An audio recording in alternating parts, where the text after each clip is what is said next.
caracteriza nuestra misión institucional, somos líderes en la gestión del conocimiento en las diferentes áreas que la universidad desarrolla, y en el área de ciencias jurídicas queremos que se nos vea el liderazgo en la gestión del conocimiento en el ámbito jurídico. Y estos espacios, como el que estamos compartiendo este día, es una de las formas de gestionar el conocimiento, porque vamos a tener ponencias de expertos, vamos a tener la oportunidad también de preguntar, de aportar y de llevarnos un gran aprendizaje después de la sesión. Siempre hay que ver cómo venimos, qué medida trae el vaso de agua, si viene medio lleno o viene medio vacío, pero cómo nos vamos a ir después de esta sesión que vamos a compartir.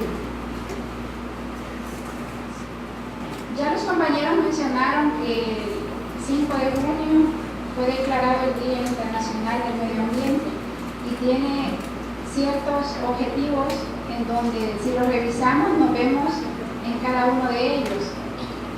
Y uno es que hay que verle la cara humana a los temas del medio ambiente, porque quien está en ese medio ambiente somos nosotros, los humanos. Otro objetivo es que seamos agentes activos en la sensibilización del cuidado del medio ambiente. Yo quiero llamarlos a todos ustedes de que estemos muy pendientes de los contenidos que vamos a ver, porque este tema de responsabilidad, esto no es una opción, es un deber que tenemos nosotros de cuidar el medio ambiente. Ahora en día, ustedes pueden ver que hay temas graves en nuestro país referente al medio ambiente. Todos han podido ver las noticias del tema del derrame de la melaza, ¿verdad?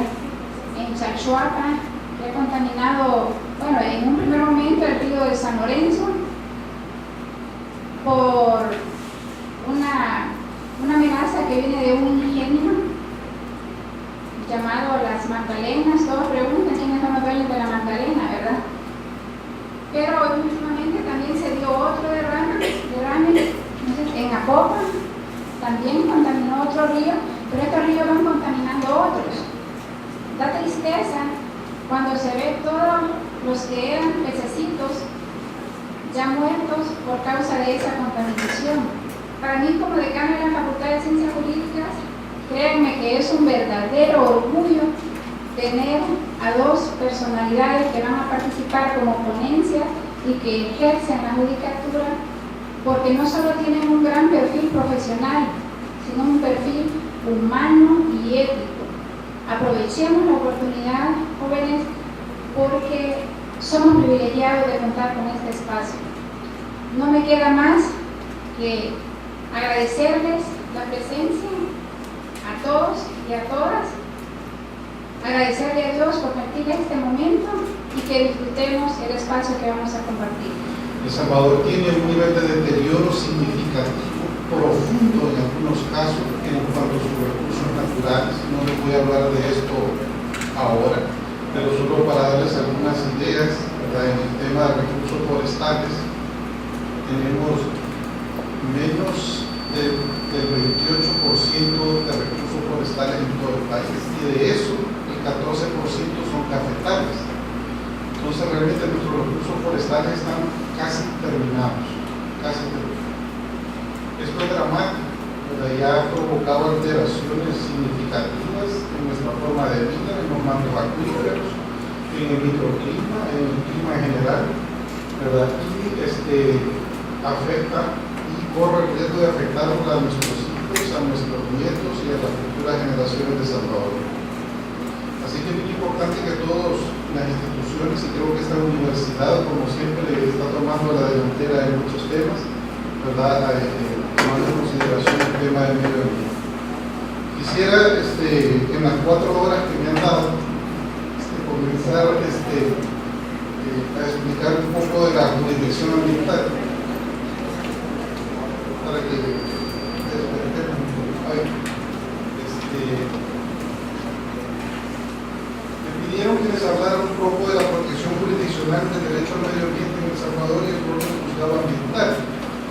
quisiera comenzar contextualizando algo de lo que habló la señora decano, responsabilidad ambiental.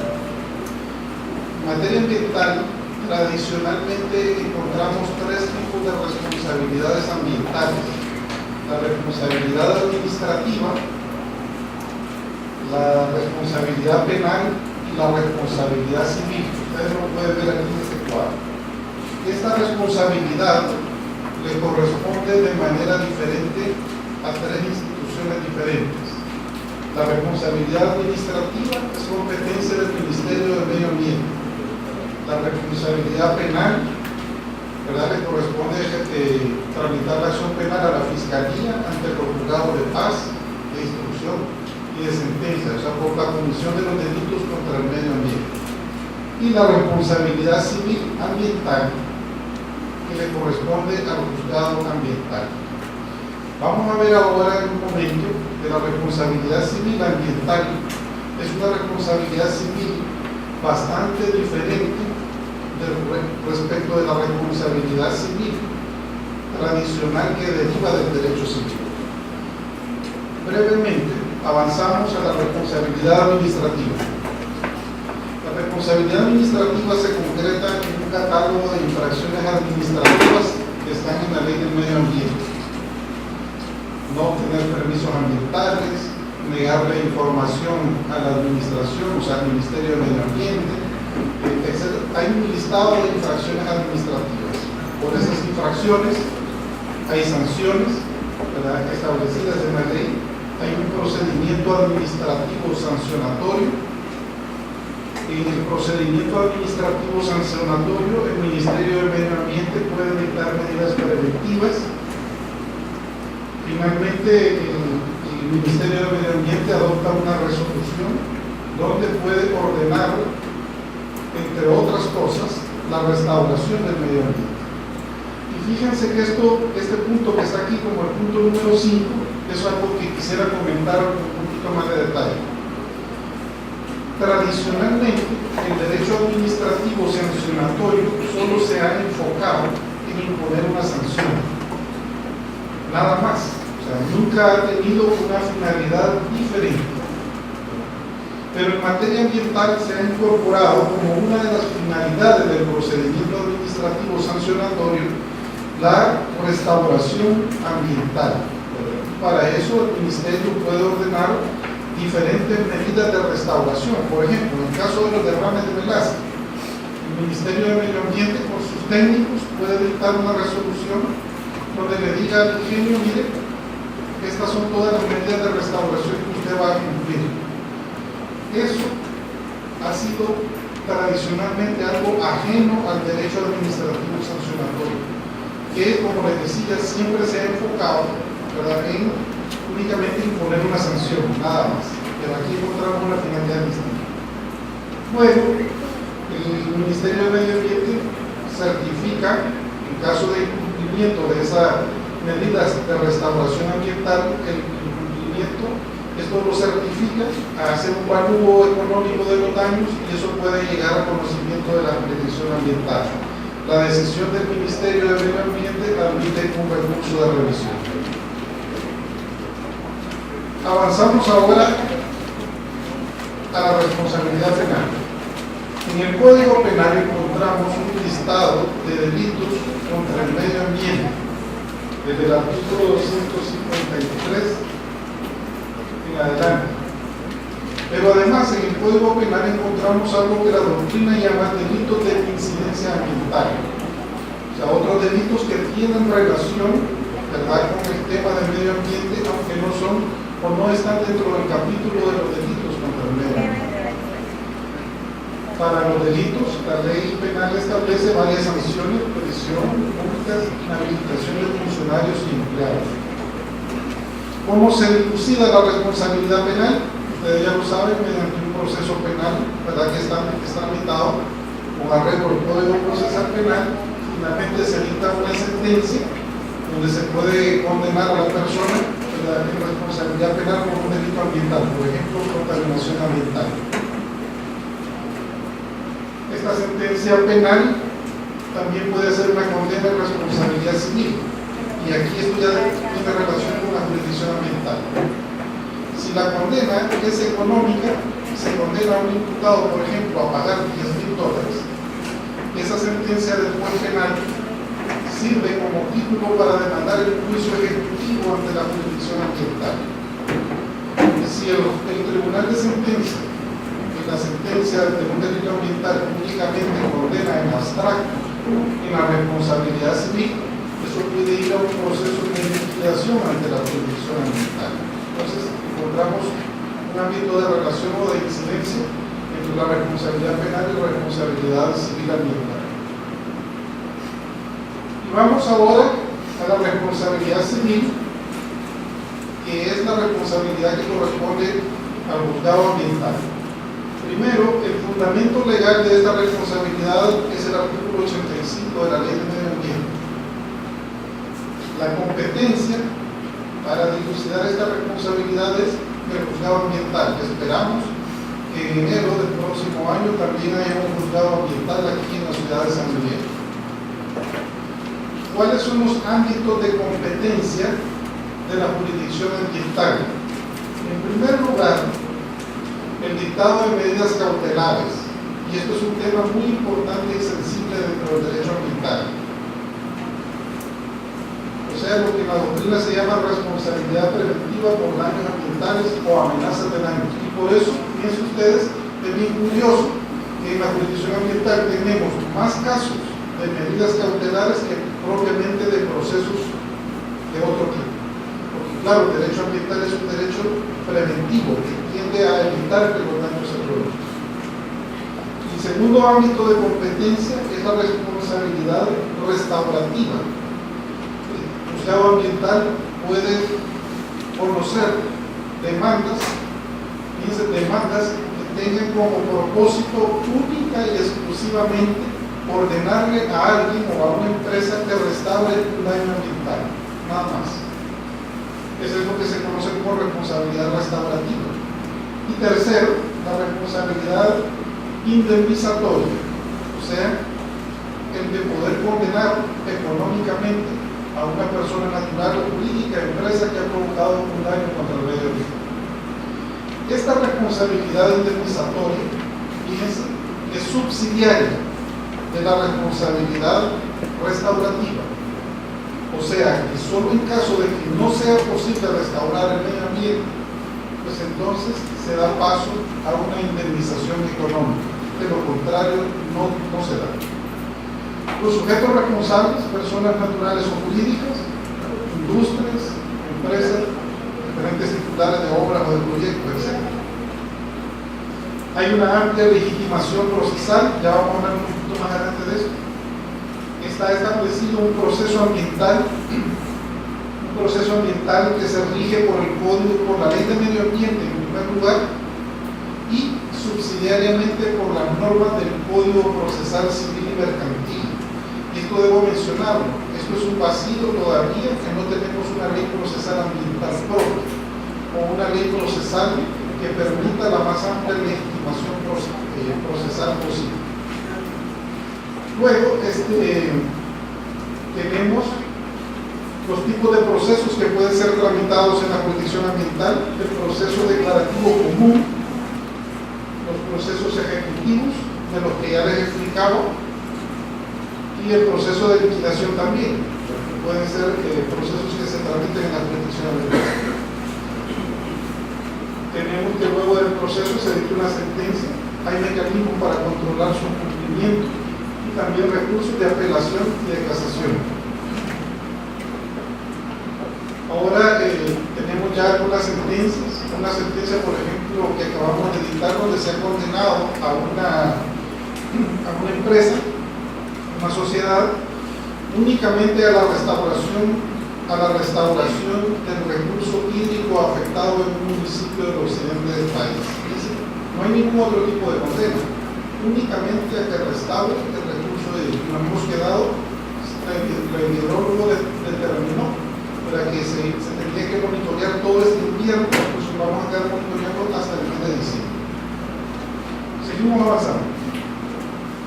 La responsabilidad administrativa que le corresponde a la jurisdicción ambiental fue dirigida, esto lo he incorporado solo de manera que lo tengan como referencia.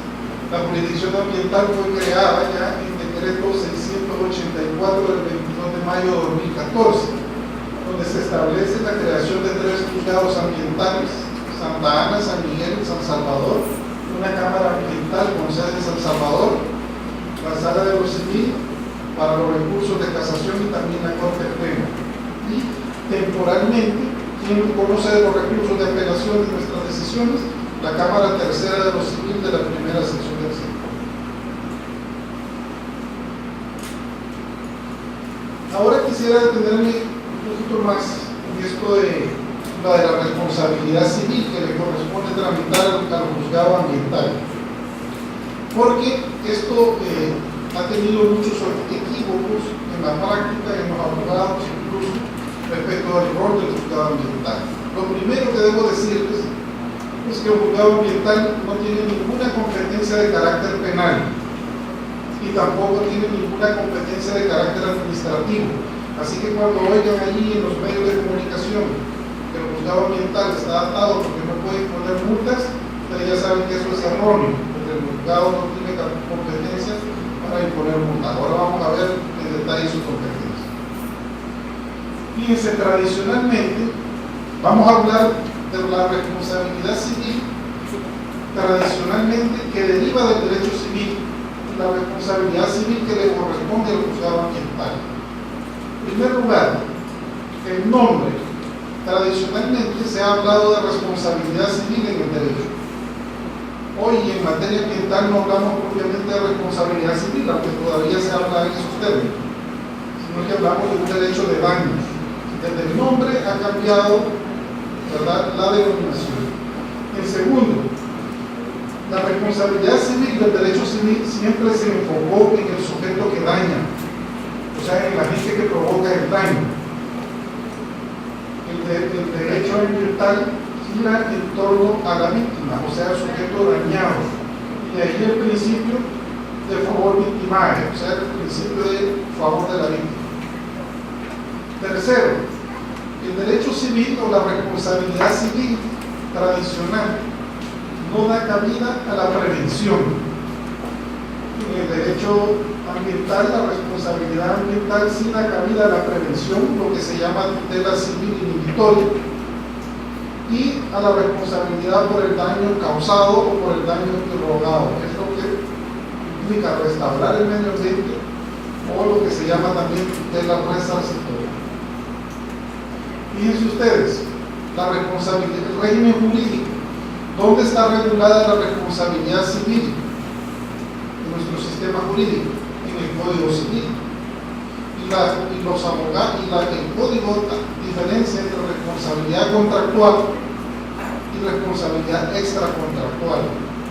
La de la contractual, allá en el capítulo de los efectos e interpretación de los contratos, se dice que la acción de perjuicios comprende el daño emergente y el lucro cesante. Esa es responsabilidad contractual, ¿verdad? Y la responsabilidad extracontractual la encontramos en el capítulo de los delitos y cuasi delitos, particularmente el artículo 2080 del Código Civil. El régimen jurídico de la responsabilidad ambiental es diferente. Arranca desde la Constitución, arranca desde los tratados internacionales sobre responsabilidad civil, particularmente en materia de hidrocarburos, del Código Civil subsidiariamente, de la Ley de Medio Ambiente, particularmente el artículo 85, que es la norma esencial de la responsabilidad civil ambiental, y leyes especiales de responsabilidad ambiental que en El Salvador lamentablemente todavía no la tenemos. La concepción de la responsabilidad civil tradicional es individualista, en materia ambiental es colectivista, aunque afecta a todos, a los ciudadanos, a grupos, a intereses colectivos, a intereses públicos, etc. ¿Cuáles son los elementos tradicionales de la responsabilidad civil? Acción u omisión, daño, una relación de causalidad. En la responsabilidad ambiental, a esos 3 elementos le agregamos un elemento más, que es la imputación o la creación de un riesgo jurídicamente desaprobado. La responsabilidad civil del Código Civil está basada en la teoría de la culpa, aunque también hay un poquito de elementos de la responsabilidad por riesgo, pero la responsabilidad ambiental está enfocada en responsabilidad de la teoría del riesgo. El que crea un riesgo debe responder en caso de que ese riesgo se haya producido, se haya materializado en un daño. La responsabilidad civil del Código Civil es subjetiva, la responsabilidad ambiental es de carácter objetivo. ¿Qué acciones se generan en la responsabilidad civil del Código Civil?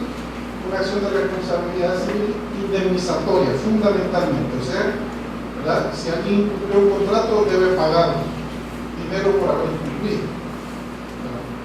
En materia ambiental es diferente. Puede haber acción negatoria, o sea, ordenarle a alguien que deje de hacer algo. Puede haber acción de restauración del medio ambiente, o sea, ordenarle a alguien que restaure un daño que ha provocado. Y subsidiariamente, indemnización, o sea, si no se puede restaurar los daños ambientales, entonces sí se le puede condenar económicamente a pagar el monto de los daños ambientales provocados. La diligencia que exige el Código Civil es lo que le llama el Código de Diligencia de un buen padre de familia. En materia ambiental, diligencia acorde con la actividad realizada. En materia civil, la víctima es individual o individualizable. En materia ambiental es una repercusión colectiva. El daño es incierto en sus causas y sus efectos. Piensen ustedes, para darles un ejemplo. Un derrame de químicos en un río, pues genera daños que todos podemos conocer. Se mueren los peces, los caracoles, cangrejos de río y otras especies animales. Pero esto puede generar daños ecosistémicos profundos en la cadena alimenticia de otros animales, ¿verdad? Puede generar daños en las personas, económicamente. Puede generar daños a la cantidad o calidad de oxígeno, la composición del ambiente, etc. Algunos de estos daños, los científicos ni siquiera los han logrado poner al descubierto por completo. Entonces, el daño ambiental tiene un nivel de incertidumbre. El otro elemento es que la responsabilidad civil del Código Civil se exige el requisito de certeza o previsibilidad del daño. En cambio, el daño ecológico es incierto científicamente. Hay veces no se sabe ni cuál es la causa exacta que lo ha provocado. En materia civil se exige la prueba de la relación de causalidad. En materia ambiental hay una especie de presunción de causalidad. En materia civil se exige la carga de la prueba al demandante. En materia ambiental, cargas probatorias dinámicas, y en la ley de medio ambiente se establece la inversión de la carga de la prueba. En materia civil, los plazos de prescripción de las acciones dañosas son plazos muy cortos. Ustedes revisan el capítulo de los delitos y cuasi delitos. Todas las acciones dañosas prescriben en plazos muy cortos. En materia ambiental son plazos más largos. En algunos casos no está regulado todavía en las legislaciones latinoamericanas. Y además se entiende que los daños exclusivos al medio ambiente son daños de carácter imprescriptible. En el enfoque tradicional, la legitimación activa, o sea, quien podía ir a demandar era la persona que sufría el daño. En materia ambiental, la legitimación activa es amplia, amplísima, ¿verdad? Intereses colectivos, intereses difusos, intereses individuales homogéneos, personas naturales, personas jurídicas, ONG ambientalistas, instituciones públicas. O sea, hay una amplitud de que cualquiera puede, ¿verdad?, ir a demandar de la jurisdicción ambiental. Y por último, los efectos de la sentencia en materia de responsabilidad civil tradicional son entre las partes, o sea, entre el demandante y el demandado. Los efectos de la sentencia en materia ambiental alcanzan no solo a los que han intervenido en el proceso, pueden alcanzar a las personas que ni siquiera han intervenido en el proceso. ¿Cuáles son los rasgos de la jurisdicción ambiental? No sé si voy demasiado rápido. No, ¿estamos bien? Sí. Rasgo de la jurisdicción ambiental. El primer rasgo de la jurisdicción ambiental es la especialidad de la materia. En todo caso, esta presentación se la queda a la señora decana, porque aquí ustedes la pueden tener y cualquier duda o pregunta también me la pueden hacer llegar. La especialidad de la materia. El derecho ambiental es una disciplina particular o especial. La doctrina se refiere a él como un derecho ético, descodificante, principialista, o sea, está lleno de principios. Solo la ley de medio ambiente enumera 24 principios ambientales. Y todos los tratados y leyes ambientales están llenos de principios. Es un derecho funcionalista o finalista. Es de contenido social, ¿verdad? O sea, algunas veces hay gente que me han preguntado y hasta han llegado a la oficina, mire usted, ¿qué está haciendo cuando dicta ciertas decisiones como medidas cautelares? No entendemos, porque se salen de los parámetros de las medidas cautelares tradicionales. Ya lo voy a mencionar ahora. Es un derecho invasor de otras disciplinas jurídicas. Es correctivo de las disfuncionalidades de otras disciplinas jurídicas. Y aquí quisiera detener un poco. Si el derecho civil, si el penal, si el administrativo y las otras ramas del derecho hubiesen servido para corregir los problemas de ordenamiento, ¿verdad?, de salud, de regulación de los ríos, de regulación de todos los recursos naturales, no se necesitaría ningún derecho ambiental, ¿verdad? En cierta medida el derecho ambiental viene para corregir todas esas disfuncionalidades o defectos o problemas de aplicación de todas las otras ramas del ordenamiento jurídico. Segundo rasgo, el rol del juez es un rol activo, debe ser activo. La ley establece la oficiosidad, la posibilidad de iniciar de oficio el dictado de medidas cautelares, y después de que dicta las medidas cautelares certifica el proceso a la Fiscalía para que la Fiscalía presente las demandas.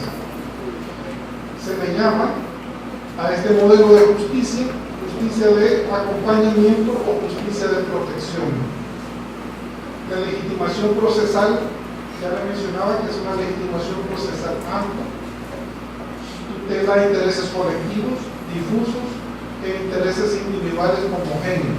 Aquí quisiera mencionar algo importante también. En El Salvador no hay una ley para el ejercicio de acción popular como la que hay en Brasil, como la de la regulación argentina o como la regulación de los Estados Unidos, que se llaman las class action, la posibilidad de que incluso grandes colectivos de personas presenten demandas, ¿verdad?, de cierto tipo, como en materia de consumidores, en materia de medio ambiente, etc. Esta es una deficiencia, o sea, habrá que suplirla. Hoy en día hay un código que se llama el Código Modelo de Procesos Colectivos y Difusos e Intereses Individuales Homogéneos. Es un código que ha elaborado el Instituto Iberoamericano de Derecho Procesal con la finalidad de que sirva de modelo a los diferentes países para que elaboren sus propias leyes para el ejercicio de acciones de naturaleza colectiva, difusa e de intereses individuales homogéneos. Fíjense ustedes, ¿qué pasaría si, por ejemplo, ahorita en el juzgado ambiental llegaran 11.000 demandas ciudadanas individualmente a presentarlas? Si tomamos el Código Procesal Civil, las reglas del Código Procesal Civil no han sido pensadas ni creadas para dar respuesta a este tipo de casos, lo que se llama intereses individuales homogéneos. Habrá que buscar una solución si se presentara el caso, pero lo ideal es que existiera una regulación propia. Otro aspecto importante, el amplio acceso a la justicia ambiental, ¿verdad? La ley establece la posibilidad de demandas verbales, de demandas escritas y la posibilidad de interponer avisos para que el juez inicie de oficio el conocimiento de una determinada situación. El amplio poder de dictar medidas cautelares, esto es otra novedad. En el artículo 102, letra C de la Ley de Medio Ambiente, si ustedes lo leen con cuidado, van a ver que es una regulación bastante extensa sobre medidas cautelares y además confiere un poder muy amplio para actuar en la fase preventiva en materia ambiental. Se permite la posibilidad incluso de dictar medidas innovativas o atípicas, o sea, medidas que ni siquiera estén previstas en la ley, y la posibilidad de dictar medidas anticipatorias. Esta es otra novedad también, ¿verdad? Por ejemplo, en este caso del derrame en la melaza de Chalchuapa, yo dicté medidas anticipatorias, una orden de restauración ambiental inmediata y sujeta a monitoreo. Si ustedes lo meditan, la restauración ambiental solo podría ser dictada con una sentencia. Sin embargo, ya la dicté como medida cautelar, medidas anticipatorias, ¿verdad? Pero claro, aquí se justifica. Yo no puedo estar esperando a que se tramite todo un proceso para ordenarle a alguien que empiece con las acciones de restauración del medio ambiente. Lo dictamos desde ya como medida cautelar. Pero ese dictado sería más indicado, más propio, ¿verdad?, de una sentencia, porque sería la posible decisión final del proceso.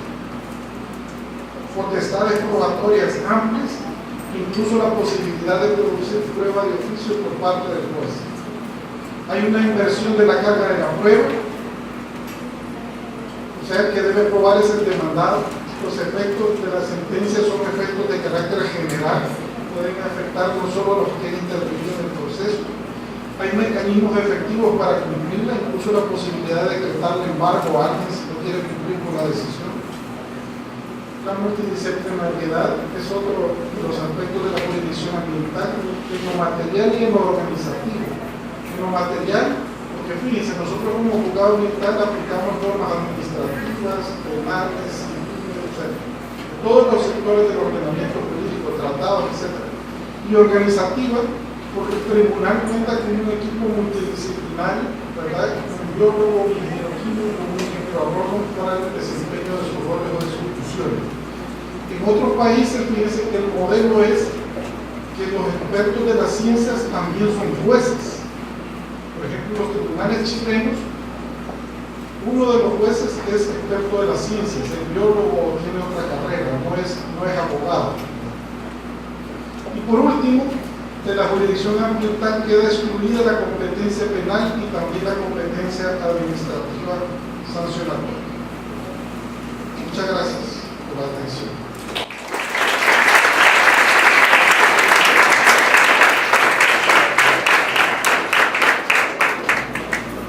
La Sala de lo Constitucional es un tribunal permanente que ejerce jurisdicción, que tiene competencia para enjuiciar los actos de los demás poderes públicos, ya sea actos concretos o ya sea actos emanados de poderes públicos que tienen la virtualidad de estos actos de constituirse en normas generales y abstractas. De manera que la Sala no solo enjuicia normas en su sentido estricto, sino también enjuicia actos subjetivos realizados por los poderes públicos en aplicación directa de la Constitución, bajo el argumento de que nada puede estar exento del control constitucional cuando los poderes públicos emiten actos o realizan omisiones contrarias a la Constitución.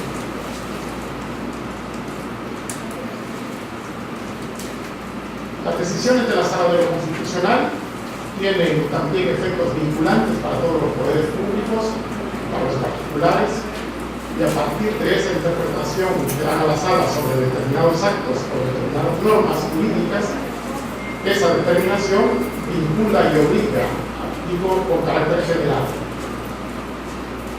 La Sala de lo Constitucional o los tribunales constitucionales no se limitan únicamente a ejercer lo que en su momento se llamó como legislador negativo, encargado de enjuiciar normas y expulsarlas o derogarlas, sino también la jurisprudencia ha construido una amplia gama de competencias derivadas de la propia Constitución, bajo el lema de que todo debe estar bajo control constitucional cuando los actos aplicados o emitidos vinculan directamente a posiciones constitucionales. Esto no quiere decir de modo alguno de que la Sala tiene competencia para conocer absolutamente de todo. Hay unos límites también de actuación que corresponden a las autoridades administrativas o las autoridades jurisdiccionales. Hay amplios espacios o márgenes de discreción de las autoridades en los que la Sala no puede invadir esas competencias. Por ejemplo, la sala no tiene competencia para hacer valoraciones de prueba que hayan hecho los tribunales, o la sala tampoco tiene competencia para juzgar la intensidad de una sanción que haya puesto un juez o una autoridad administrativa a través de las multas. Concretamente, en materia de medio ambiente, hemos tenido la oportunidad de enjuiciar no solo normas emitidas por el órgano que naturalmente las emite, que es la Asamblea Legislativa, sino también hemos tenido la oportunidad de juzgar actos administrativos emanados de autoridades administrativas como el Ministerio del Medio Ambiente.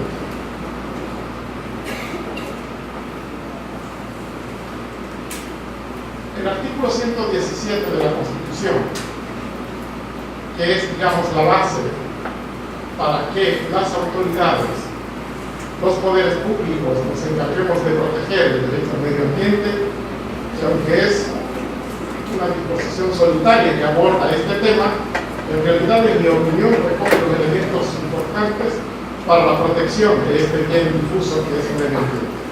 El artículo 117 dice: es deber del Estado proteger los recursos naturales, así como la diversidad e integridad del medio ambiente, para garantizar el desarrollo sostenible.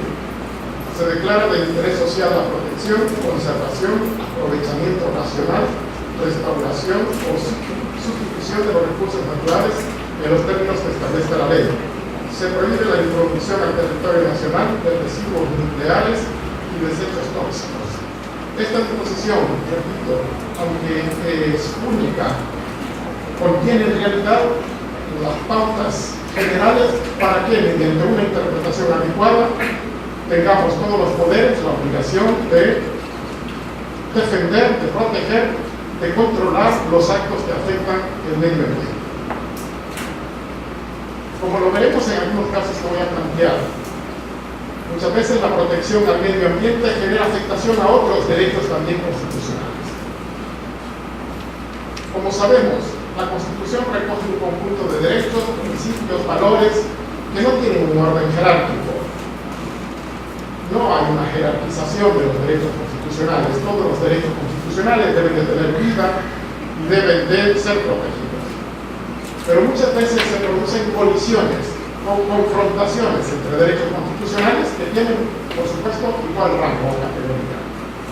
Pero no solo lo vemos en materia de medio ambiente, cuando proteger el medio ambiente puede limitar la actividad económica, que es un derecho constitucional también, sino que lo vemos enfrentados muchas veces derechos, principios o valores constitucionales, como por ejemplo, cuando se ejerce la libertad de expresión, debemos de tener cuidado de no abusar de la libertad de expresión y de no ofender la dignidad y el honor de las personas. Porque todos ellos, libertad de expresión, dignidad, intimidad, honor, son derechos constitucionales. De manera que los casos que se han resuelto en la sala de lo constitucional, hemos tenido siempre la necesidad de abordar y resolver la interpretación, mediante una interpretación, esa colisión de derechos. Y hacer un juicio de ponderación respecto a qué derechos deben de resaltarse y cuáles derechos deberían de disminuirse, no solo corresponde a la sala de lo constitucional o a los tribunales, sino que también corresponde al legislador. El legislador, al momento de emitir normas, obviamente tiene que hacer un juicio de ponderación a efectos de buscar el equilibrio, de no destruir o aniquilar o anular derechos constitucionales. Quiero compartir con ustedes tres o cuatro casos, si el tiempo lo permite, que están relacionados con este tema de medio ambiente.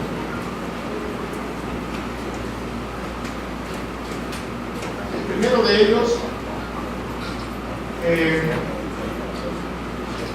ha sido un amparo, una inconstitucionalidad, una demanda de inconstitucionalidad en contra de un artículo de una ordenanza municipal del municipio de Lejapa. La demanda fue presentada por las personas que se dedicaban a la extracción y explotación de aguas subterráneas para fines comerciales en inmuebles privados. Estas son las características: extracción para fines comerciales de agua, es decir, del subsuelo, para la explotación, es decir, con fines industriales o comerciales. Pero el reclamo de estos demandantes era contra un artículo de la ordenanza municipal que exigía un cobro por la extracción. Esto permitió analizar si en realidad los municipios estaban facultados para exigir un tributo a través de una tasa municipal a una empresa que se dedica a la extracción y explotación con fines comerciales o industriales de aguas subterráneas. Aunque el planteamiento era concretamente dirigido a impugnar la disposición de la ordenanza municipal por ese tributo, como lo veremos más adelante, la sala entra también a analizar una situación de índole constitucional. Y es el hecho de determinar si el subsuelo pertenece en realidad a los dueños de los inmuebles, o pertenece al municipio, o pertenece al Estado. En primer lugar, la sala define, lo que ya se ha dicho de manera reiterada, cada uno de estos conceptos de derecho tributario: el impuesto, la tasa y las contribuciones especiales. Solo para recordar, el impuesto es aquella clase de tributo cuyo hecho generador no significa necesariamente la prestación de un servicio o de una actividad por parte del Estado, sino únicamente lo que la Asamblea Legislativa toma en cuenta es la capacidad económica. Las tasas son aquellas en las que los sujetos pasivos reciben una contraprestación y pagan a cambio de ella. Estas tasas pueden ser fijadas por la propia Asamblea Legislativa o de carácter local por los municipios a través de las ordenanzas respectivas, conforme a la atribución que le da la Constitución del artículo 204 a la municipalidad. Y las contribuciones especiales son aquellas clases de tributos exigibles para financiar, digamos, una obra especial, una actividad especial realizada por la administración y que va en beneficio general. Entonces, en un primer momento, la sala analiza si ese tributo que exige el municipio de Nejapa a través de una ordenanza es en realidad una tasa municipal, que es la competencia única de fijar tributos que tienen los municipios. En este caso, tal como se acreditó, el municipio no ofrecía ninguna contraprestación y por lo tanto se descartó que se tratara de una tasa municipal, sino que se trataba en esencia de un impuesto. Y luego se estableció de que los impuestos solo pueden derivar de una ley formal, emanada de la Asamblea Legislativa. Por lo tanto, los municipios carecen de facultades para fijar impuestos cuando no ofrecen una contraprestación por lo que el sujeto pasivo paga. También hemos tenido la oportunidad en otros temas de analizar si en realidad los municipios a través de sus ordenanzas fijan verdaderas tasas, tal como lo hemos interpretado, o si fijan tasas o impuestos disfrazados de tasas. En este caso concreto se dijo que el municipio de Nejapa no tenía facultad para fijar un tributo de esta naturaleza porque no reunía las características de una tasa, sino de un impuesto.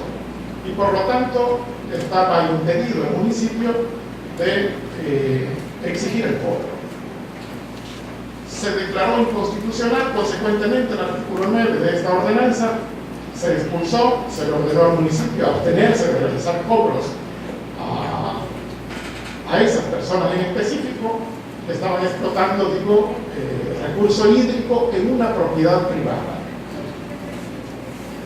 Pero la sala advierte además de que, de conformidad al artículo 103 de la Constitución, el subsuelo pertenece al Estado. Consecuentemente, se analiza si un particular tiene derecho a explotar el recurso hídrico en su propiedad privada, tomando en consideración que, de acuerdo al artículo 103 de la Constitución, el subsuelo, y obviamente comprende todos sus elementos, pertenece al Estado. La misma Constitución establece que para poder explotar, digamos, bienes estatales, se requiere de una concesión. Y las concesiones, así como se concesionan, por ejemplo, la explotación de la energía eléctrica, la telefonía, las concesiones se otorgan por regla general por la Asamblea Legislativa. Sin embargo, cuando la Asamblea Legislativa autoriza a una autoridad administrativa para otorgar las concesiones, en las que debe de fijar plazos, procedimientos, cobros, tarifas, etcétera, procedimientos de autorización, la Asamblea Legislativa puede delegar mediante una ley formal a una autoridad específica para que realice o otorgue esas concesiones. Sin embargo, eso no existe en nuestro país. No existe una ley marco que regule el procedimiento de otorgar las concesiones para la explotación de recursos hídricos subterráneos en propiedad privada. De manera que esta sentencia tiene, digamos, como dos efectos. El primero, expulsar del ordenamiento jurídico el artículo 9 de la Ordenanza Municipal de Tejapa, que establecía un tributo, porque se trata de una materia reservada a ley tributaria, ley en su sentido formal. Y en segundo lugar, se exhorta a la Asamblea Legislativa para que legisle sobre la creación de una ley marco en donde debe establecer el procedimiento y la autoridad que debe concesionar la explotación. Obviamente, la Sala reconoce que la explotación del recurso hídrico en propiedad privada solo es factible y no necesita autorización ni concesión cuando se trata del consumo para fines domésticos del propio dueño o de su familia. Pero cuando se trata de explotación del recurso hídrico para fines comerciales o industriales, se dice que es necesario que exista una autorización por una autoridad administrativa. Consecuentemente, la Sala habilita a estos demandantes a que continúen con la explotación tal como lo han venido haciendo, ahora sin pagar el tributo, hasta que la Asamblea legisle sobre ese tema y establezca quién es la autoridad encargada de otorgar la concesión para explotación para esos fines. Esa es la primera sentencia que quería comentarles. Y la segunda sentencia, que también está relacionada con el derecho al medio ambiente, es otro amparo presentado por la Universidad de El Salvador en contra del Ministerio de Medio Ambiente y Recursos Naturales por haber autorizado la construcción de un embarcadero en los Cóbanos, Acajutla, en un lugar donde, de acuerdo a los informes técnicos, había arrecifes que necesitaban protección.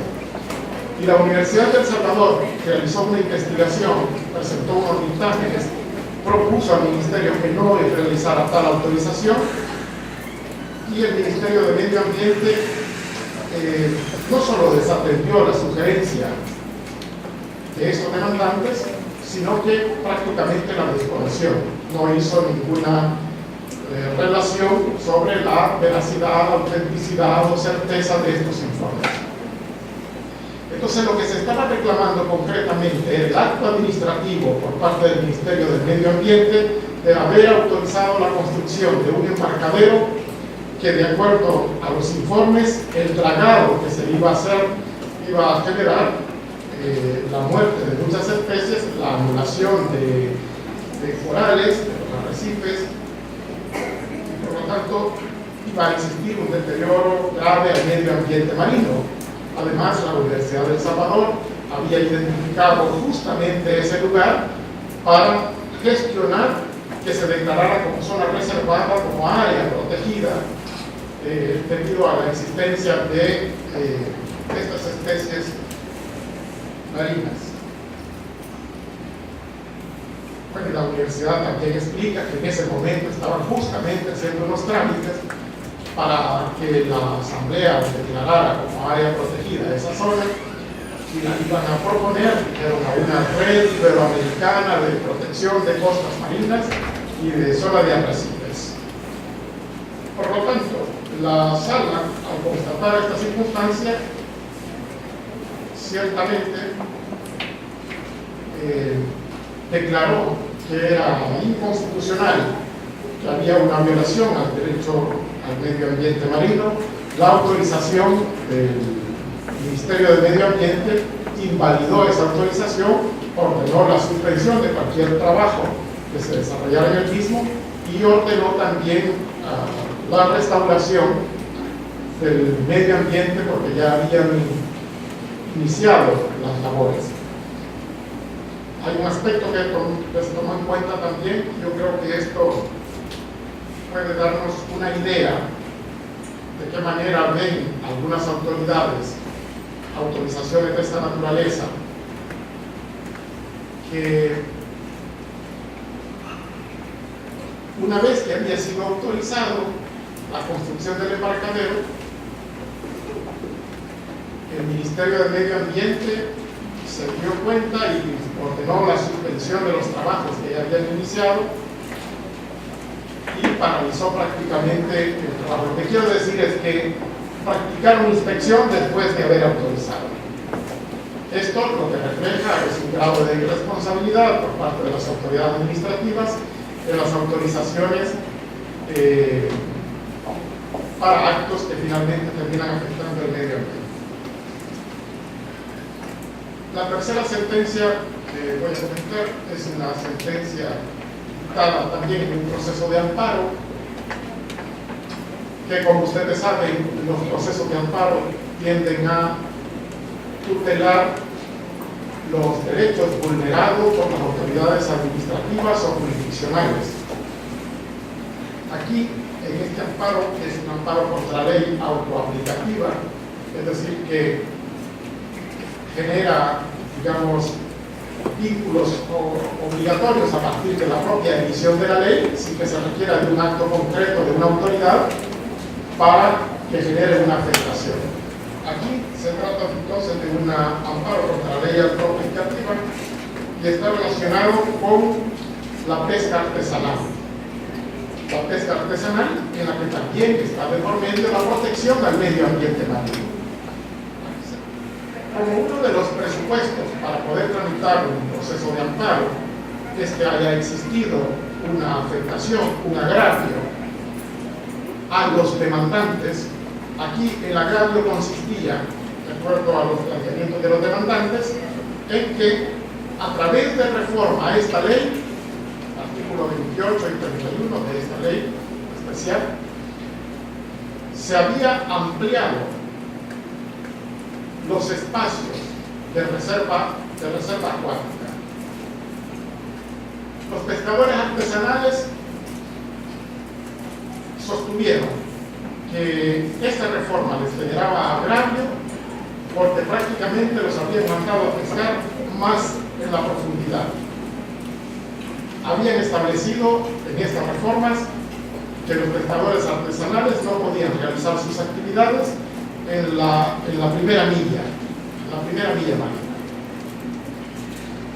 Y que los pescadores industriales no podían realizar sus actividades sino después de la tercera vía marina. Y los reclamos que planteaban los demandantes era que, respecto a los pescadores artesanales, que debido a que sus lanchas son pequeñas y que no pueden pescar en la profundidad, había una gran afectación cuando se les mandaba a pescar después de la segunda vía marina. Y los pescadores industriales decían que esta reforma les causaba un agravio porque la mayor cantidad de especies marinas de su interés estaban en esas primeras 3 millas. Por lo tanto, al mandarlos a pescar después de las 3 millas marinas, decía el recurso que nos interesa es más escaso. Luego se planteaba también que esta reforma no solo ampliaba, digamos, los límites a partir de los cuales se podía autorizar la pesca artesanal e industrial, sino que también lo ampliaba para toda la costa salvadoreña. Inicialmente, planteaban los demandantes, únicamente estaba prohibido pescar en estas instancias en las bocanas, desembocaduras de ríos. Sin embargo, a través de la reforma se prolongó la prohibición por toda la costa salvadoreña. De manera que los demandantes reclamaban que esa reforma a esta ley especial les producía un agravio que afectaba la libertad económica. Y aquí es donde nos encontramos una vez más frente a esta colisión de derechos constitucionales, uno, el medio ambiente enfrentado a la libertad económica de personas concretas. Para resolver estas situaciones, la sala acude a la prueba que han aportado, digamos, las partes procesales. Se aportó informes, dictámenes que comprobaban que en efecto en esa zona de reserva acuática generada por la reforma era donde se producía el mayor número de especies a capturar. Pero también se establecía que los métodos de arrastre utilizados por la pesca, ya sea artesanal o por la pesca industrial, genera un grave daño al medio ambiente marino, porque no solo se capturan aquellas especies que tienen interés en capturar, sino también todas las especies, que muchas de ellas mueren o son inutilizadas o devueltas al mar sin vida. Por lo tanto, a través de esta ley, creo que es un juicio de ponderación hecho por el propio legislador, en donde está ponderando qué es lo que conviene proteger, el medio ambiente marino, o protegemos y fomentamos la actividad económica, porque es también deber del Estado el fomento de las actividades económicas. Aparte de ser un derecho derivado del derecho amplio de la libertad, el derecho a la libre empresa es una derivación de la libertad económica, reconocida también en la Constitución. Corresponde entonces a la sala determinar si esas nuevas medidas o nuevos espacios de reserva acuática en realidad afectan la actividad económica. Aquí no se trata de anular un derecho para resaltar otro, sino que se busca hacer, como dije antes, un juicio de ponderación.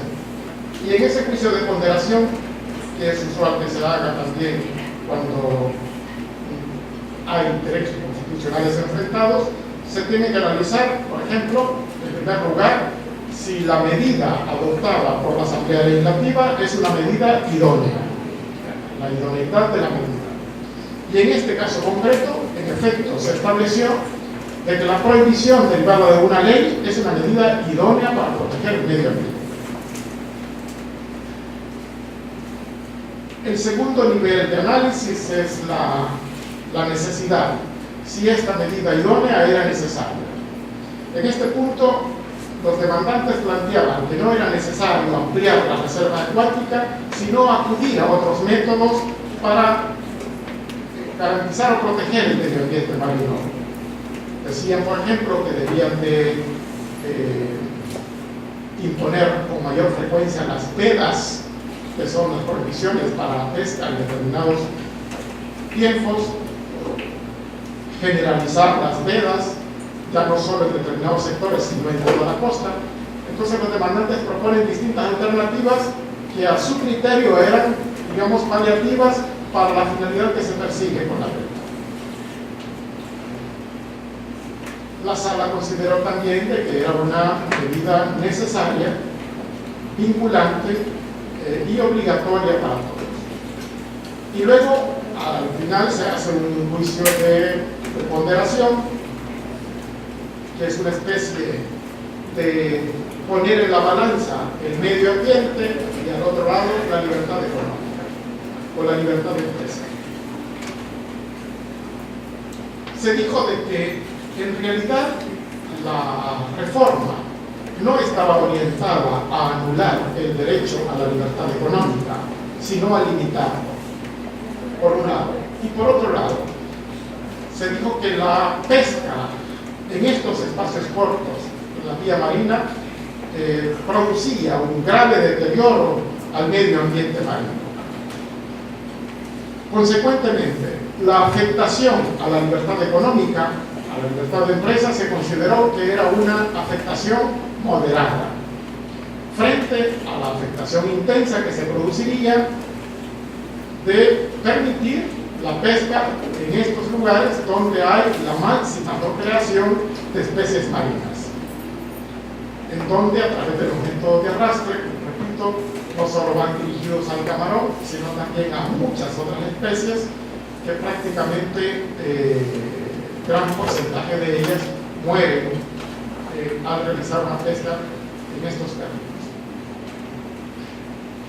Consecuentemente, la sala declaró que no había lugar al amparo reclamado por los demandantes y consecuentemente validó, desde el punto de vista constitucional, la reforma a esta ley especial. El tercer ejemplo que quiero poner del control constitucional sobre derecho al medio ambiente, el cuarto ejemplo, es uno relacionado con el agua. Aquí se trata también de una tasa municipal impuesta por un municipio de Bizúcar a una comunidad pobre denominada Cristo Rey, ubicada en Rosario de Mora. El municipio de Bizúcar, dentro de su municipio había una fuente de agua que bajaba por gravedad y que esta comunidad conectó, digamos, todas las tuberías para que llegara el agua a sus hogares.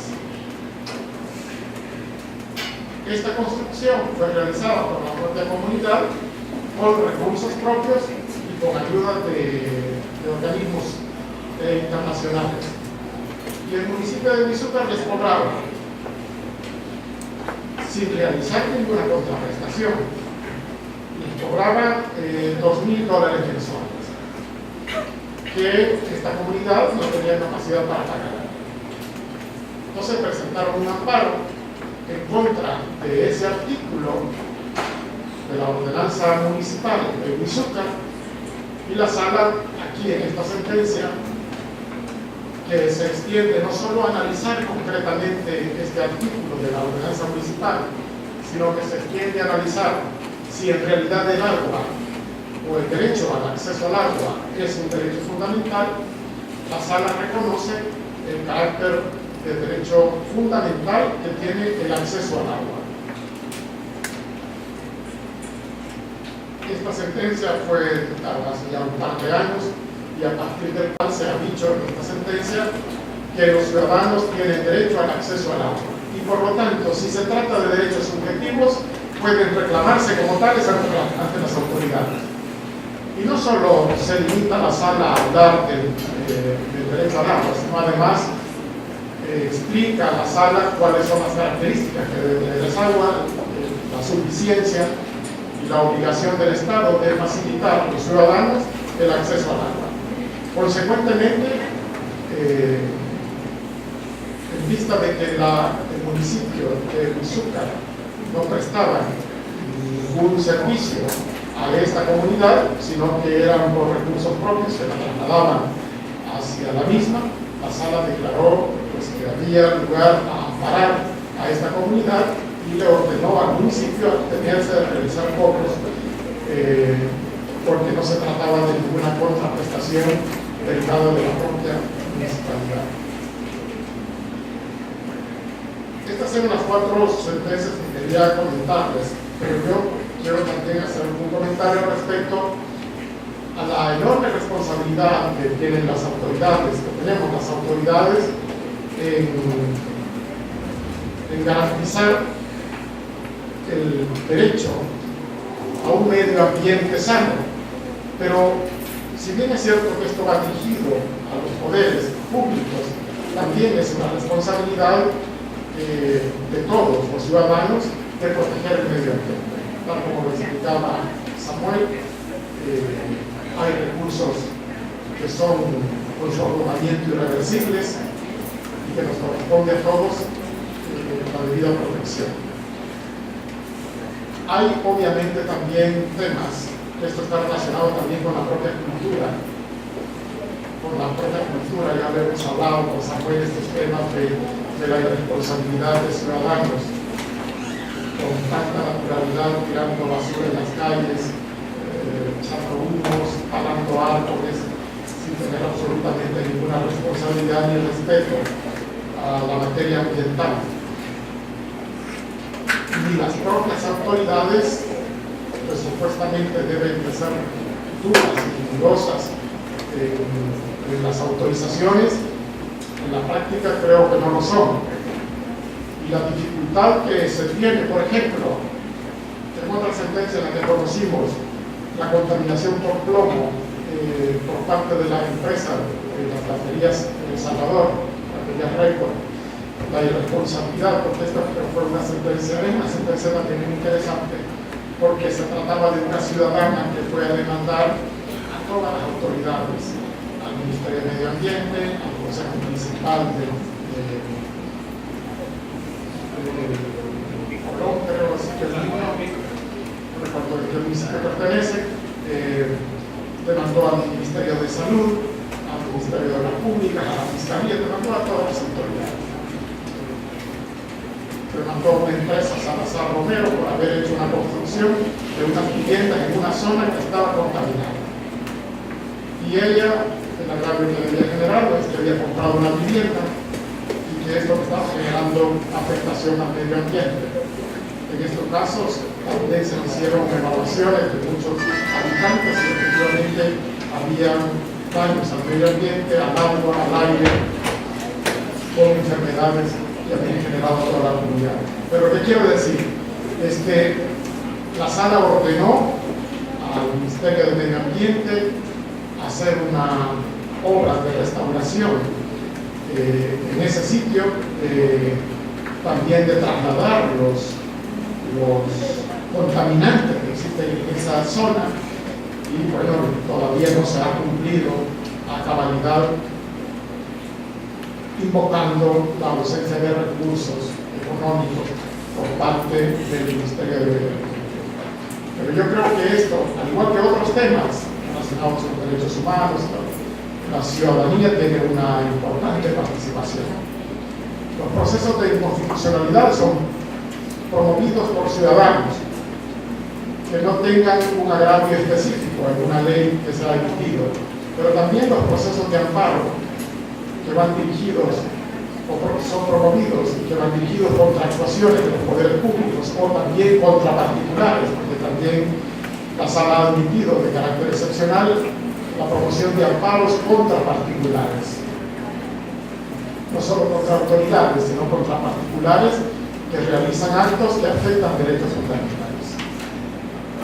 Bueno, una de las grandes diferencias entre los procesos de inconstitucionalidad y los procesos de amparo es que en los procesos de inconstitucionalidad se ataca una norma general y abstracta, en donde no se requiere para analizarla si esta genera o no genera agravio a persona específica, sino que se trata de analizar si esta norma contradice una disposición expresa de la Constitución o implícita de la Constitución. En un proceso de amparo es indispensable demostrar el agravio, y el efecto que produce es un efecto para el caso concreto, aunque la sala también ya ha explicado de que en los habeas corpus y en los amparos se puede advertir dos dimensiones, la dimensión objetiva y la dimensión subjetiva, en el sentido de que la interpretación que haga la sala de lo constitucional, aunque sea en proceso de amparo dirigido a personas concretas, vincula a las otras autoridades para atender los parámetros de una sentencia. Por ejemplo, lo hemos dicho reiteradamente, en algún momento había una especie de avalancha de demandantes en contra de una disposición del INPEC que hacía una discriminación por razones de sexo que era de manera injustificada. Exigía a los beneficiarios, si eran mujeres las beneficiarias, bastaba comprobar que su marido había muerto. Pero si eran hombres los beneficiarios, era necesario, además de probar que su mujer había muerto, que él no tenía capacidad para trabajar. Entonces había una diferenciación injustificada por razones de sexo a los beneficiarios de una pensión. Como la gente venía a presentar demandas de amparo continuamente, la sala venía insistiendo y diciéndole a las autoridades: miren, no apliquen esta disposición porque contradice el principio de igualdad. No la apliquen para este caso ni para todos los casos similares. De manera que el amparo, aunque generalmente va dirigido a, digamos, tutelar unos derechos específicos, el efecto que produce, que irradia, también debería de comprender una vinculación para los otros poderes. Hay tres aspectos mencionados en la pregunta. Lo primero es que el juicio de medidas cautelares que se hace en la jurisdicción ambiental es un juicio más débil, creo yo, y así lo he sostenido en virtud del principio de prevención. Es un juicio más débil que el que se exige en materia civil y mercantil. ¿Qué quiere decir esto? Que a la hora de que el juez ambiental va a dictar una medida cautelar, lo puede hacer exigiendo menos requisitos que lo que normalmente se pide para la materia civil y mercantil. Si ustedes ven la regulación del Código Procesal Civil para decretar medidas cautelares, exige una cantidad de cosas bastante amplia, prácticamente ya tener probado todo para poder decretar una medida cautelar. Eso en materia ambiental creo yo que está modulado, porque el Código Procesal Civil y Mercantil ha sido pensado para pretensiones patrimoniales. Normalmente la prueba ya está preconstituida por anticipado. En materia ambiental, hay supuestos incluso donde nosotros, con solo la información que hemos tenido vía un aviso y que tiene coherencia, es un relato bastante estructurado y nos están alertando sobre una situación que puede poner en riesgo a la vida, a la integridad, al medio ambiente, a la salud de los ciudadanos, hemos decretado de una vez medida cautelar y vamos inmediatamente a hacer la inspección. De otra forma se corre el riesgo, ¿verdad?, de no ser efectivo. Por supuesto que no siempre, ¿verdad?, decretamos medida cautelar solo con un aviso que alguien nos da, ¿verdad? Pero hay casos que la urgencia lo demanda. Lo otro es que en materia de la posibilidad de decretar medidas cautelares anticipadas o anticipatorias, como le llama la doctrina, o sea, son medidas que normalmente se deberían de resolver en la sentencia. Esto es válido, ¿verdad?, en la medida en que se dictan siempre como medida cautelar, ¿verdad? No es una decisión definitiva, primero. Y segundo, no es posible, ¿verdad?, esperar a que se tramite todo un proceso en sus diferentes etapas que puede tener más de 100 días hábiles de duración, ¿verdad? Esperar hasta que se dicte una sentencia para ordenar la restauración del medio ambiente. Dos casos. Por ejemplo, el primero donde lo decretamos fue en un caso del volcán de San Salvador. Fuimos a constatar una alteración profunda del suelo del volcán de San Salvador de una persona que tenía un restaurante o un negocio solo con la finalidad de hacer una calle de acceso a su restaurante, pero eran unas alteraciones profundas con extracción de grande roca volcánica, una alteración total del suelo. Y entonces allí decretamos la primera vez una medida anticipatoria, ordenamos de manera inmediata que restaurara el suelo en la medida de lo posible el estado que tenía anteriormente. Eso uno podría decir, eso se debió haber ordenado en la sentencia. Sí, pero no podemos esperar a que se tramite todo un proceso, ¿verdad? Para que ordenar eso. Igual sucede en el caso, por ejemplo, de la ingeniera Magdalena, decretamos la medida de restauración ambiental desde como medida cautelar, o sea, desde un principio. De otra forma no se lograría protección ambiental. Esto es una novedad en el derecho. Tradicionalmente en todas las ramas del derecho, las medidas cautelares han sido medidas cautelares asegurativas, o sea, medidas que sirven para asegurar el resultado de la sentencia. Pero en materia ambiental hablamos de medidas cautelares anticipatorias. O sea, lo que podría ordenarse en la sentencia se ordena desde una medida cautelar. Y con relación con la presunción de inocencia, el último aspecto, no es directamente la presunción de inocencia. En todo caso sería el debido proceso o el juicio previo, la garantía de audiencia, lo que estaría comprometido. La presunción de inocencia es de carácter penal y aquí no enlaza exactamente la presunción de inocencia y no se violaría la garantía de audiencia, que sería la garantía probable, porque ya es tradicional en el derecho, ¿verdad?, que las medidas cautelares se pueden decretar incluso sin audiencia de la otra parte. Así la sala frenó, digamos, la explotación para fines comerciales o industriales de este recurso hídrico, la sala no consideró que era adecuado, idóneo o proporcionado para realizar los trabajos por la afectación que podría generar, sobre todo porque se carecían de elementos para tomar una decisión tan drástica como esa, porque el objeto del debate en realidad no era la cantidad de agua ni la utilización de la misma, sino únicamente el impuesto fijado por la municipalidad. Pero luego la sala consideró que era necesario abordar el tema de la explotación de recursos hídricos en propiedades privadas. Y ahí advirtió que existía una ausencia de normativa y de autoridades y de procedimientos. En realidad no consideramos que era prudente paralizar una actividad económica cuando se carecía, digamos, de elementos en el propio proceso, porque no era tampoco ese el objeto del proceso. En segundo lugar, el tema del seguimiento de la sentencia de amparo. En el caso de los Cóbanos, se ordenó la paralización del trabajo, se invalidó la autorización por parte del Ministerio y se ordenó la restauración.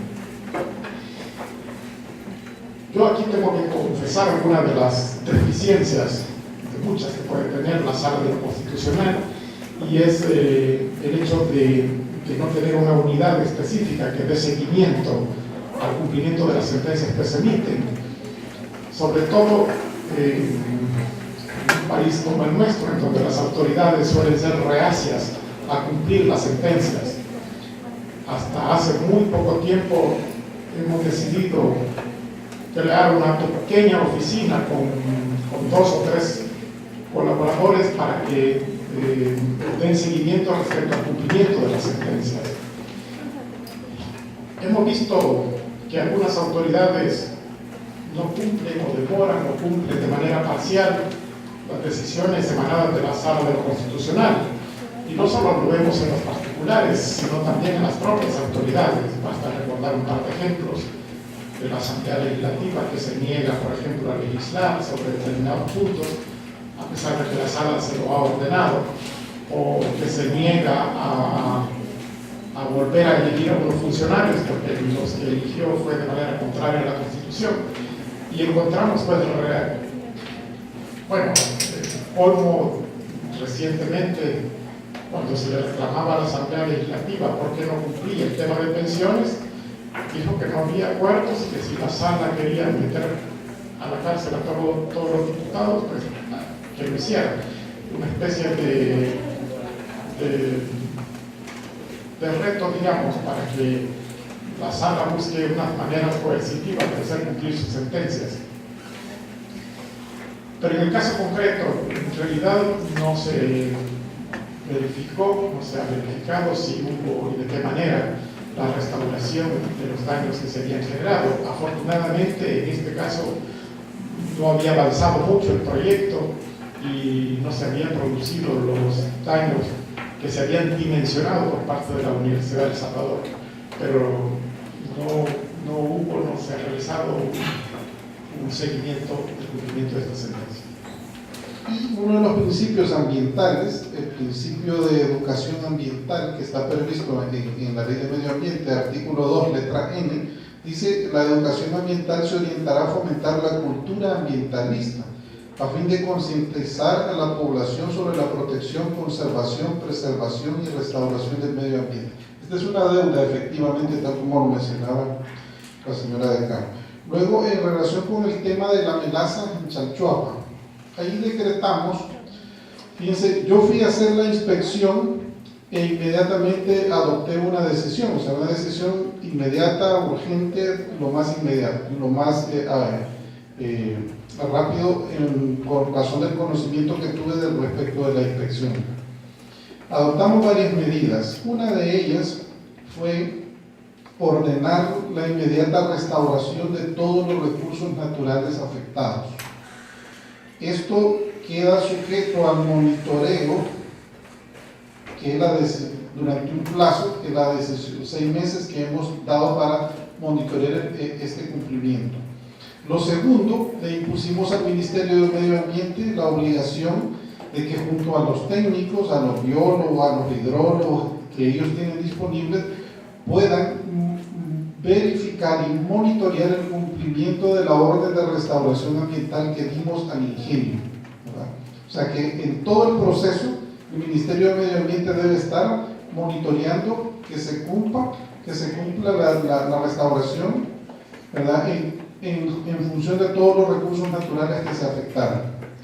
Lo tercero, le exigimos una disculpa pública al ingenio que debía ser publicada en 2 diarios de circulación nacional. Esto ya fue hecho. Algunos medios sobre esto de la disculpa se enfocaron, ¿verdad? Obviando otras de las medidas que decretamos. Y esto también era otra cosa incomprendida. ¿Por qué una disculpa? Sí, estamos en la fase inicial. Nuevamente tiene que ver con el tema de medidas cautelares anticipatorias y además con el de generar una cultura de la responsabilidad ambiental, ¿verdad? Lo otro que ordenamos fue que la unidad ambiental de la alcaldía donde sucedió este hecho tenía que, en coordinación con el ministerio, monitorear el proceso, ¿verdad?, de restauración de todos los recursos naturales afectados. Le impusimos al ingenio la obligación de presentarnos informes cada 10 días sobre las actividades de restauración que va a ir ejecutando. A la Fiscalía General de la República le requerimos el inicio de acciones penales, y aquí hay que decirlo con toda claridad, ¿verdad? Hay en el conocimiento de este tipo de casos hechos que tienen apariencia de delictiva que deben ser investigados, ¿verdad? Y fíjense lo siguiente: una cosa es decir que deben ser investigados los hechos delictivos que se generan de este tipo de acciones, y otra cosa muy distinta es decir que hay que detener a la gente que hizo esto.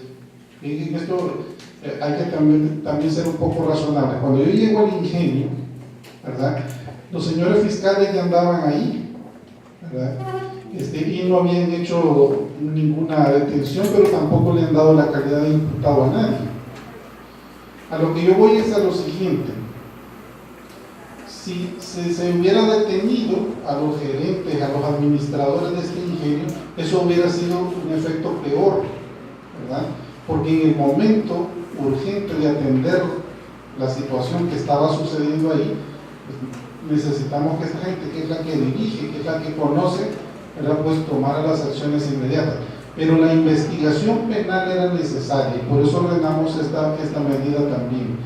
Ordenamos, quiero ver qué otra medida se me escapa, al Ministerio de Medio Ambiente, a la Unidad Ambiental y a la Fiscalía. Son las medidas. Y luego el equipo multidisciplinario del juzgado emitió un dictamen haciendo más recomendaciones y también las hemos decretado como medidas al ingenio. Quiero comentarles también, ya llegó la primera demanda en contra del ingenio. O sea que ahora esas medidas cautelares se van a tener que ir monitoreando ya dentro del proceso, ¿verdad?, en contra del ingenio. Es una asociación ambientalista. Yo creo que es el primer caso en la historia ambiental donde una ONG ambientalista esté invocando la legitimación por intereses difusos, pide que se le tenga por parte y demanda al ingenio. Esa demanda ya está admitida y notificado el ingenio. O sea que en los tiempos que vienen, ¿verdad?, se va a tener que convocar a las audiencias que la ley establece. Luego, lo de la ley de aguas. Hay un proyecto que es el último que yo tengo conocimiento y está en la página web del Ministerio de Medio Ambiente. Es un proyecto muy extenso como para que pudiéramos entrar en algunos detalles. Creo que hay un aspecto importante en esta ley de aguas. El principio, ojalá que así se apruebe, ¿verdad? El principio rector en esta materia, ¿verdad?, es el del reconocimiento de un derecho humano al agua y al saneamiento. Eso es básico. Lo segundo, el principio, lo que se llama en otros países y en la doctrina del derecho ambiental, el principio de prohibición de vertido. O sea, queda prohibido realizar vertidos a cuerpos receptores de aguas, salvo la única excepción, que haya autorización de la autoridad ambiental, o sea, de la que la ley determine como la autoridad encargada de ser la entidad competente de la gestión del recurso hídrico del país. Y hay otros aspectos, como le digo, que sería muy extenso estar ahora hablando de ellos. Y por último, este caso de la Coca-Cola quisiera comentarlo. Nosotros ya conocimos una situación relacionada al caso de la Coca-Cola y fui a hacer una inspección a la planta de la Coca-Cola. Lo que encontramos fue lo siguiente: dos pozos que ya los explotan desde ya hace tiempo, ¿verdad?, de agua, que los continúan explotando. Hay que decir, toda la zona de Nejapa es una zona de recarga acuífera, se le conoce como el acuífero de Nejapa. Es una zona de recarga acuífera. La zona, según un diagnóstico que ha hecho el Ministerio de Medio Ambiente, ya está sobreexplotado el recurso hídrico de ese acuífero, ¿verdad? Pero entonces fuimos a la inspección, hicimos esta constatación de dos pozos que ya estaban desde ya hace rato funcionando, que es de donde ellos extraen el agua para sus actividades industriales. Y luego, lo que nosotros habíamos tenido conocimiento por medio del Foro del Agua era de que se estaba queriendo construir un nuevo pozo, ¿verdad?, para extraer agua, y que eso podía poner en riesgo a las comunidades. Pedimos diferentes informes, constatamos que efectivamente se estaba iniciando las acciones para perforar un nuevo pozo, pero este pozo no era un pozo de explotación del recurso hídrico para fines industriales, sino un pozo que les había exigido el Ministerio de Medio Ambiente a la Coca-Cola como un pozo de monitoreo, o sea, para ver cómo está la situación del acuífero en la zona. Era un pozo que funciona con un piezómetro, o o sea que no es un pozo como los normales, ¿verdad? Que uno ve que está ahí el agua, no, es un pozo donde solo se introducen una especie de por decirlo así, manguera, ¿no? ¿Verdad? Que tiene más o menos esta dimensión, se extrae una muestra de agua para análisis. No era con ninguna finalidad de explotación del recurso hídrico. No obstante, hay elementos, ¿verdad?, que lo ha señalado incluso la Procuraduría de Derechos Humanos.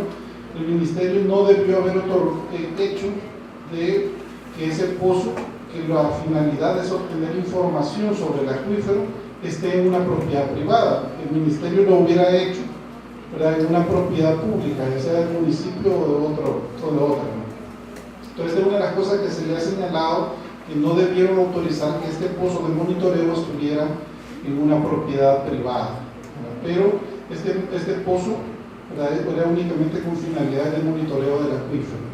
Nosotros señalamos en la resolución, porque yo inicialmente ordené la suspensión de la construcción, luego modifiqué la decisión después de haber hecho todas estas constataciones, y lo único que dejamos establecida la posibilidad de que si el pozo fuese utilizado o derivado a otro tipo de uso, pues poder conocer en cualquier momento, ¿verdad?, nuevamente sobre la situación. Pero como les digo, era una orden que el Ministerio de Medio Ambiente le había dado a la Coca-Cola en relación con este tercer pozo. Era un pozo de monitoreo. Es más o menos lo que puedo compartirles ahora.